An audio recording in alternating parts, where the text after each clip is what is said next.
Perfekte Landung, aber verlorene Fracht. Wie Blue Origin gleichzeitig einen großen Schritt vorwärts macht und einen Multimillion-Dollar-Satelliten verloren hat.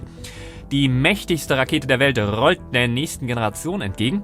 Aber warum hat SpaceX nach rund 600 Landungen sein berühmtes Landeschiff in Rente geschickt? Wie die NASA ein Teleskop 8 Monate zu früh fertig hat und welchen Start du nächste Woche mit uns live unbedingt erleben solltest. Das und noch mehr erfährst du jetzt. Herzlich willkommen bei Senkrechtstarter, euer Space Update auf Deutsch.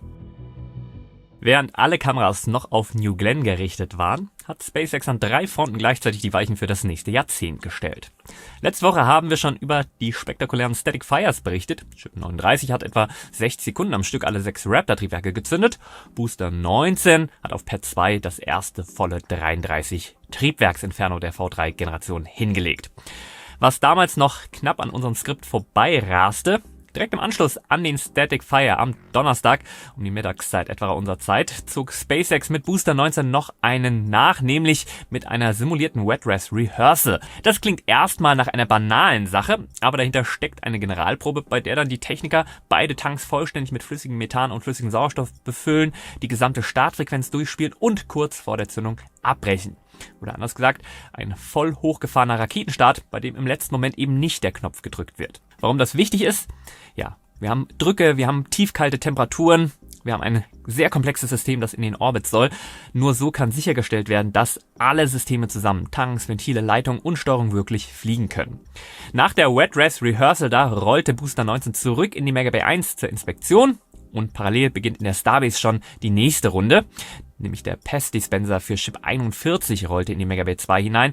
Ein klares Signal, dass das Decking der dritten V3-Oberstufe unmittelbar bevorsteht.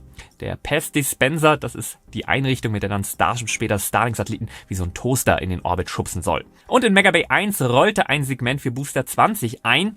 Die übernächste V3-R-Stufe ist also auch schon in Teilen unterwegs.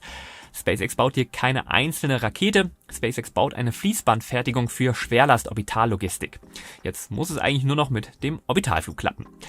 Flug 12 wird aktuell für Mai erwartet. Ein konkretes Datum gibt es nach wie vor nicht, aber mit Static Fire und Red Dress Rehearsal im Rücken sind die beiden kritischen Hardware-Meilensteine abgehakt. Während Boca Chica brummt, baut SpaceX die Infrastruktur für die nächsten Jahre massiv um. Am vergangenen Dienstag, da hat das Droneschiff Just Read the Instructions bei der GPS-3-Mission seinen 156. und letzten Falcon Booster aufgefangen. Am selben Tag gab SpaceX nämlich bekannt, Just Read the Instructions wird vollständig aus dem Falcon Recovery Dienst abgezogen und künftig nur noch für Starship-Operationen eingesetzt. Das ist eine Zäsur, die man kurz sacken lassen muss. Just Read the Instructions hat diese Firma mit groß gemacht, 156 Mal ein Booster aus dem Himmel aufgefangen. An der US-Westküste bleibt das Schwesterschiff von Just Read the Instruction im Einsatz, das heißt Of Course I Still Love You. Das wird weiterhin im Falcon Recovery Dienst dort arbeiten. Kiko Danchev, Vice President of Launch bei SpaceX, hat diese Woche bestätigt, ein einziges Drohnenschiff, das reicht an der Ostküste, wenn parallel mehr Returns to Launch Sites geflogen werden. Hier kommen dann die Booster dann direkt zurück zum Startplatz, statt in Flugrichtung auf einem Schiff zu landen. Das ist zwar nutzlastmaximierend, aber eben auch logistisch aufwendiger mit diesen Schiffen. Mit der jetzt vorgeschlagenen Droneschip-Logistik-Mischung strebt SpaceX eine Launchkadenz von 4 Tagen zwischen 2 Missionen an. Auch das ikonische Launchpad 39A in Florida wird umgewidmet, und zwar primär auf Falcon Heavy und Starship Starts. Diese Woche wird wieder ein Falcon Heavy Start sein und da auch dann Return to Launch Site. Das heißt, 2 Booster werden da parallel zurück an Land kommen. 39A, super besonderes Pad, das ist ja das Pad, von dem einst Neil Armstrong zum Mond aufgebrochen ist. SpaceX plant weiter, dass die Starship-Infrastruktur am Cape noch 2026 steht. Ein Starship-Launch von Florida ist für die nahe Zukunft das erklärte Ziel. Und damit nicht genug. Am vergangenen Sonntag, da vermeldete SpaceX die 600. erfolgreiche Landung einer Falcon R-Stufe. 1000 Landungen vor Ende des Jahrzehnts sind damit eigentlich keine Übertreibung mehr, sondern reine Rechenaufgabe. Die dritte große SpaceX-Meldung der Woche, die kam aus dem finanziellen Teil. Reuters hat am Donnerstag das SpaceX IPO-Filing ausgewertet und dort steht schwarz auf weiß, Elon Musk behält auch nach einem Börsengang die Kontrolle im Board. Normalerweise ist ein Börsengang der Moment, in dem ein Gründer Macht abgibt. Anteile werden gestreut, Investoren wollen Mitsprache. Musk geht einen anderen Weg über eine sogenannte Dual-Class-Aktienstruktur. Das heißt, es gibt 2 Sorten Aktien. Die eine, die gibt pro Aktie eine Stimme, die andere gibt pro Aktie mehrere Stimmen. Musks Anteile sind die mit dem höheren Stimmgewicht. Das ist keine Bilanzfußnote, das ist die Blaupause, mit der er künftig Starlink, Starship und Starbase in jede Richtung treiben kann, die ihm halt passt und auch gegen die Wünsche klassischer Aktionäre. Und während Musk seine Kontrolle über das SpaceX-Imperium so fest in der Hand behält wie ein Raumfahrtjournalist seinen Kaffee, muss ich an dieser Stelle kurz was gestehen. Ich geb's zu, ich bin jemand, der beim Arbeiten ständig irgendwas in der Hand halten muss und dreht. Stifte, Münzen, Deckel, egal. Normale Kugelschreiber überleben das ungefähr eine Woche, bevor sie dann unter den Schrank rollen, wo sie eine Zivilisation gründen mit den 12 anderen, die da schon sind. Ja, und dann habe ich was gefunden, das dafür gemacht ist, gedreht zu werden. Und danach schwebt, statt zu verschwinden. Der Hoverpan Interstellar von Novium, der Kugelschreiber aus Flugzeugaluminium, der schwebt nämlich auf Permanentmagneten. Kein Strom, kein Trick. Man kann den Hoverpan auch personalisieren lassen. Name, Initialen zum Beispiel. Ich habe kurz überlegt, bitte nicht anfassen gravieren zu lassen, weil jeder, der an meinen Schreibtisch kommt, wirklich jeder, dran drehen möchte. Der Hoverpan Interstellar, der steht exakt im Winkel von 23,5 Grad, also der Achsneigung der Erde. Als Raumfahrt-Nerd hätten Sie mich allein damit schon gehabt. Wenn ihr jemanden beschenken wollt, der schon alles hat oder sich alles selbst kauft, gerade jetzt, wo der Vatertag quasi schon vor der Tür steht, kommt das hier wie gerufen für alle, die noch planlos sind. Der Hoverpan, der ist die Antwort. Der funktioniert zum Beispiel für Väter, Kollegen und diesen einen Freund, dem man seit Jahren den Gutschein schenkt und sich einmal so ein bisschen eigentlich dafür schämt. Den Hoverpan Interstellar, den gibt's in 4 Farben plus eine Premium-Version mit echtem Meteoritenfragment, älter als die Erde selbst. Ihr werdet nie etwas Älteres in der Hand haben. Für die, die echte Tinte brauchen, um sich erwachsen zu fühlen, den Hoverpan, den gibt's auch als Future, Füllfeder und Rollerball zum Wechseln. Mit dem Code SENKRECHT bekommt ihr nach der Veröffentlichung der News 72 Stunden lang 15% auf alle Hoverpans, danach noch 10%. Kostenloser Versand nach Deutschland, Österreich und die Schweiz und die meisten europäischen Länder ist auch dabei. Link und QR-Code hier und in der Beschreibung. Von Stiften mit Meteoritenfragmenten zurück ins All und zum vielleicht zwiespältigsten Start des Jahres. Blue Origin hat letzte Woche Sonntag um 13.25 Uhr unserer Zeit den dritten New Glenn-Start von Cape Canaveral durchgeführt und erstmals einen erneut geflogenen Orbitalbooster wieder sicher gelandet. Senkrechtstarter war natürlich live dabei. Damit ist die Rakete jetzt in ihrer wichtigen Kategorie der Wiederverwendung bewiesen. Der Booster Never Tell Me the Odds kehrte nach dem zweiten Flug sauber auf das Drohnenschiff Jacqueline zurück und wurde laut NASA Spaceflight in optisch großartigem Zustand zurück zum Hangar gerollt. Man soll den Tag nicht vor dem Abend loben. Wie sich nach dem Livestream herausstellte, verlief der zweite Burn der Oberstufe nicht nach Plan. Eines der beiden wasserstoffgefeuerten B3U-Triebwerke lieferte zu wenig Schub. Die Folge, der Kommunikationssatellit Bluebird 7 von AST Space Mobile landete in einem zu niedrigen Orbit und wurde noch am selben Tag offiziell als verloren erklärt. AST Space Mobile baut eine Direct-to-Device-Konstellation auf. Das heißt, ganz normale Smartphones gehen direkt per Satellit ins Mobilfunknetz, ohne Bodenstation dazwischen. Bluebird 7 sollte ein weiterer Baustein dafür sein. Bis Ende 2026 sollen rund 45 Satelliten im Orbit sein. Die FCC hat eine vollständige Konstellation von 248 Satelliten für globale Abdeckung genehmigt. Der Fehlstart bleibt für Blue nicht ohne Konsequenzen. Die amerikanische Flugaufsichtsbehörde FAA hat New Glenn daraufhin vorerst die Startfreigabe für künftige Flüge entzogen, zumindest so lange, bis die Anomalieuntersuchung abgeschlossen ist. Wo Blue Origin den Booster halt zurückholt, aber der Satellit im falschen Orbit hängt, arbeitet ein europäisches Startup gezielt an Wegen in die entgegengesetzte Richtung, nämlich sauber zurück aus dem Orbit auf den Boden. Das deutsch-französische Unternehmen Atmos Space Cargo mit Sitz in Lichtenau und Straßburg hat am vergangenen Mittwoch eine Series A Finanzierung für 25,7 Millionen Euro abgeschlossen. Angeführt wurde die Runde von Bellnord und Expansion Ventures mit Keen Defense and Security als strategischem Co-Investor. Der EIC-Fund der Europäischen Union, der beteiligt sich zusätzlich über sein Accelerator-Programm. Das frische Geld fließt jetzt in eine 3-Fahrzeugflotte der Phoenix 2-Kapsel, in die Produktionsanlage Atmos Works und in die Entwicklung der nächsten Generation Phoenix 3. Worum geht's konkret? Atmos baut wieder Eintrittskapseln, die Fracht aus dem Orbit zurück zur Erde bringen. Man kann sich das Konzept dahinter vorstellen wie ein Rückflugkoffer fürs All. Experimente, die in der Schwerelosigkeit laufen mussten, kommerziell gefertigte Produkte und künftig auch Kapseln von privaten Raumstationen sollen wieder sicher zur Erde kommen und dort landen. Der Markt ist heute praktisch komplett von SpaceX Dragon dominiert. CEO Sebastian Klaus positioniert Atmos damit bewusst als europäische Rückführungsinfrastruktur, also als souveräne Alternative für Europa, ohne auf einen US-Dienstleister angewiesen zu sein. Mit den Mitteln aus der Series A ist der Sprung vom Forschungsprojekt zum operativen Anbieter drin. Raus aus Europa und rüber in die Staaten. Am Goddard Space Flight Center der NASA, da steht seit dem vergangenen Dienstag ein Teleskop im Rheinraum. Und das für NASA-Verhältnisse fast zu schön, um wahr zu sein.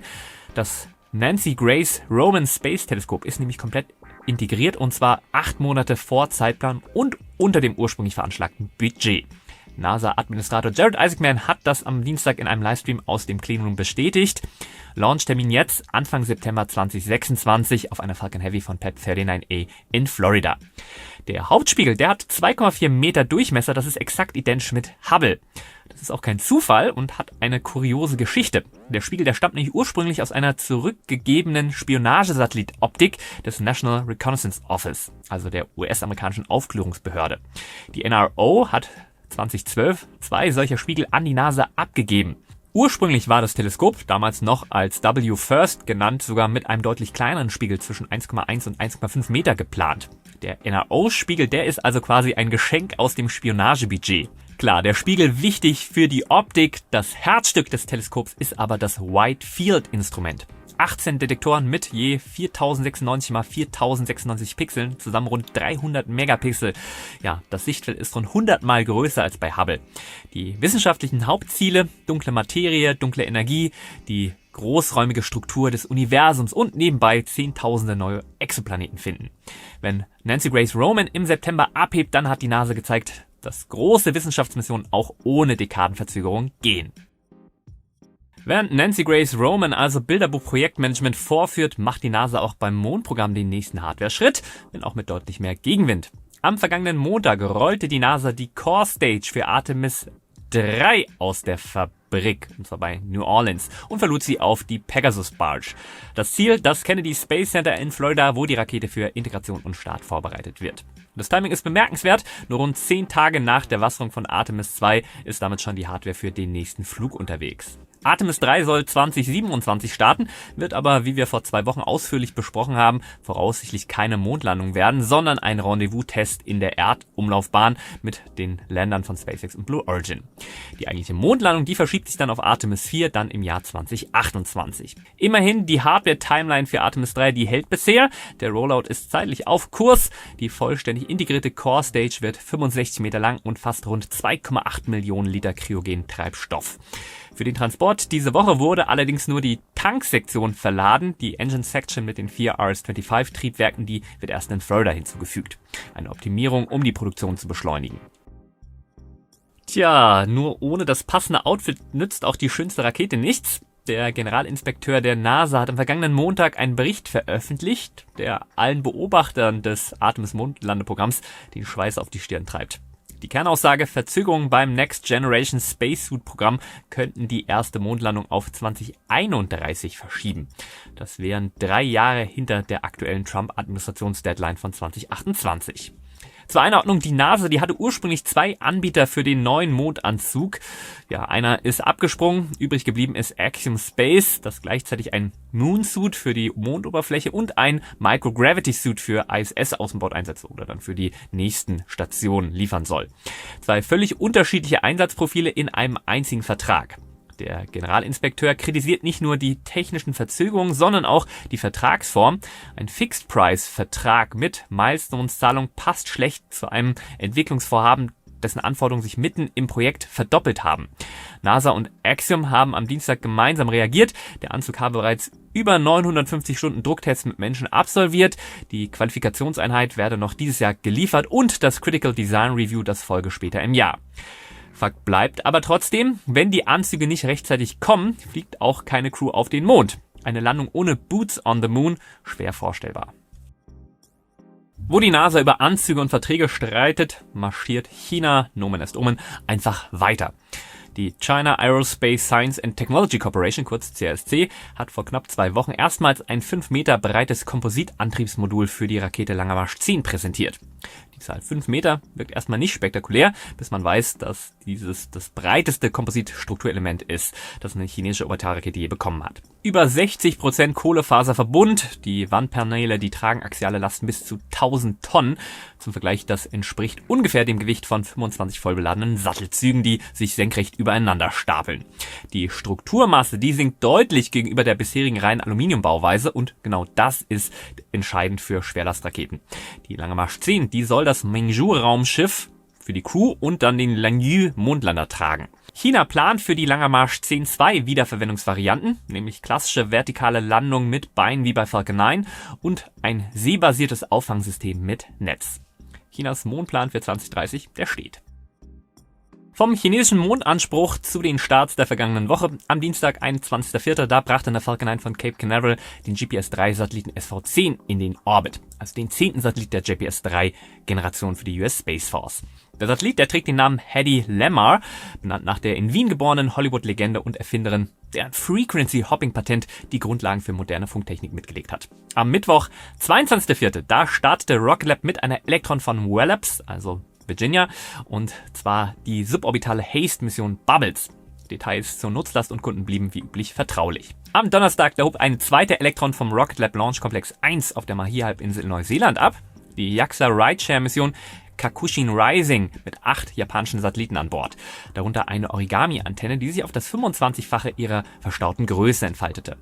Ebenfalls am Donnerstag brachte eine Falcon 9 von Vandenberg 24 Starlink-Satelliten ins All.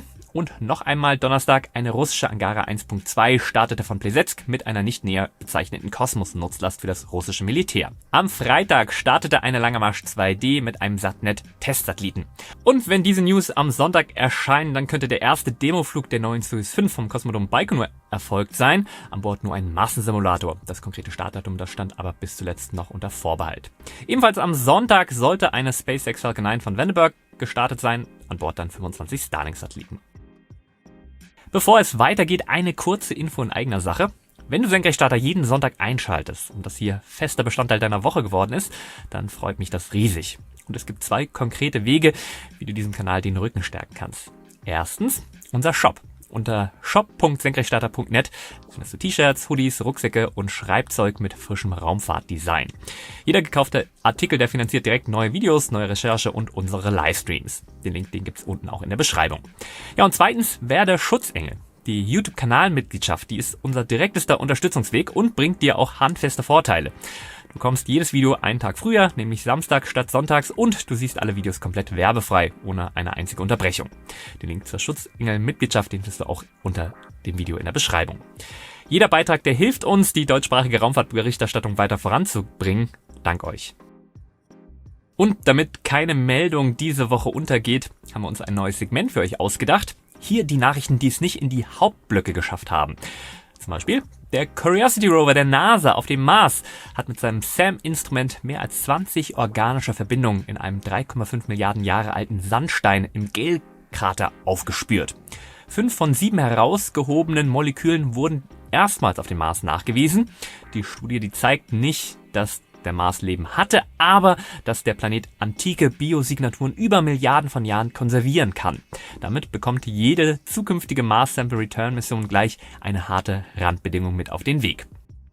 NASA-Ingenieure am JPL haben am 17.04. das Low Energy Charged Particles Experiment der Sonde Voyager 1 abgeschaltet, um Strom zu sparen. Voyager 1 wurde am 5. September 1977 gestartet und ist das am weitesten von der Erde entfernte menschengemachte Objekt. Aktiv bleiben nur noch 2 wissenschaftliche Instrumente, Plasma Waves und Magnetic Fields. Auch 2 Wochen nach der Wasserung bringt Artemis 2 noch Nachbeben. Der Hitzeschild der Orion-Kapsel Integrity, der zeigte kaum Abnutzung. Ein deutlicher Fortschritt gegenüber Artemis 1 Ende 22. Anfang April setzten die 4 Artemis 2 Astronauten und die 3 chinesischen Tiangong-Crewmitglieder außerdem kurzzeitig den Rekord für die größte Distanz zwischen Menschen. In den aktuellen Zeiten, da wünscht man sich ja eher mehr menschliche Nähe. Technisch aber natürlich trotzdem beeindruckend. Das amerikanische House Science Committee hat am vergangenen Mittwoch in einer fast 4-stündigen Anhörung den Trump-Haushaltsvorschlag für die NASA überparteilich scharf kritisiert. Der Entwurf hätte das NASA-Gesamtbudget um 23% und die Science-Sparte um 47% gekürzt. Die Oberkante lag dann noch bei 19 Milliarden Dollar gegenüber den 24 Milliarden des laufenden Haushaltsjahres. Wie schon im Vorjahr wird der Vorschlag voraussichtlich im Kongress korrigiert werden. General Stephen Whiting vom US Space Command hat diese Woche öffentlich bestätigt, dass Russland sein koorbitales Antisatellitensystem Nivalier inzwischen operativ gegen hochwertige US-Satelliten einsetzt. 4 Nivalier-Satelliten beschatten NRO-Spionagesatelliten und das in einer Matroschka-Architektur. Also das heißt, ein größerer Satellit hat dann einen kleineren in sich, die dann freigesetzt wird und der kleinere beschattet dann den Zielsatelliten. Ein besonderes Highlight erwartet uns am Montag, und zwar ein Falcon Heavy Start. Wenn alles gut läuft, wird es dann auch die Landung von 2 Boostern parallel an Land geben. Wir schauen uns das natürlich live hier auf Senkrechtstarter an. Gestartet wird Viasat 3F3, der ist für den Asia-Pazifik-Raum. Der Dienstag, der wird zum Amazon-Tag. Früh morgens hebt eine Atlas V in der Konfiguration 551 von Cape Canaveral mit 29 Amazon Leo-Satelliten ab und dann wenige Stunden später wahrscheinlich eine Ariane 6.4, stärkste Konfiguration von Kourou aus mit weiteren 32 Amazon-Satelliten. Am Donnerstag geht's Schlag auf Schlag, ein Soyuz 2.1b Start von Plesetsk, an Bord Razvet 3, ein Kommunikationssatellit für das russische Büro 1440. Fast zeitgleich hebt eine Langer Marsch 10B zum ersten Testflug von Wencheng ab. Ebenfalls Donnerstag, 30.04. eine Suke 2E von Landspace aus Jinquan und eine Langer Marsch 7A wieder aus Wencheng. Und später am Donnerstag, dann bringt eine Falcon 9 von Vandenberg wahrscheinlich 25 Starlink-Satelliten in den Orbit. Die Woche schließt dann am Freitag voraussichtlich mit einer Falcon 9 von Cape Canaveral, auch da Starlink-Satelliten, und zwar 29 Stück. Blue Origin hat Triumph und Tragödie in einem einzigen Flug geliefert. SpaceX schiebt die nächste Starship-Generation auf die Rampe und das Nancy Grace Roman Space Teleskop ist 8 Monate vor Plan fertig. Ja, und am Montag geht's schon weiter. Nach dem bitteren Ausgang beim letzten New Glenn Start wollen wir uns natürlich den Falcon Heavy Start mit Viasat 3 am Montag live als Raumfahrtfeuerwerk zusammen ansehen. Den Livestream-Link, den findet ihr unten in der Beschreibung. Setzt euch in Erinnerung und kommt vorbei. Wir feiern das natürlich live zusammen. Nicht vergessen, mit dem Code SENKRECHT gibt's 15% Rabatt und kostenloser Sand bei Novium. Der Link ist auch in der Beschreibung. Und genau deshalb, wenn ihr diesen Kanal noch nicht abonniert habt, drückt den Abo-Button und aktiviert die Glocke. Dann werdet ihr automatisch benachrichtigt, sobald dann am Montag der Start live geht. Immer schön senkrecht bleiben. Euer Mo.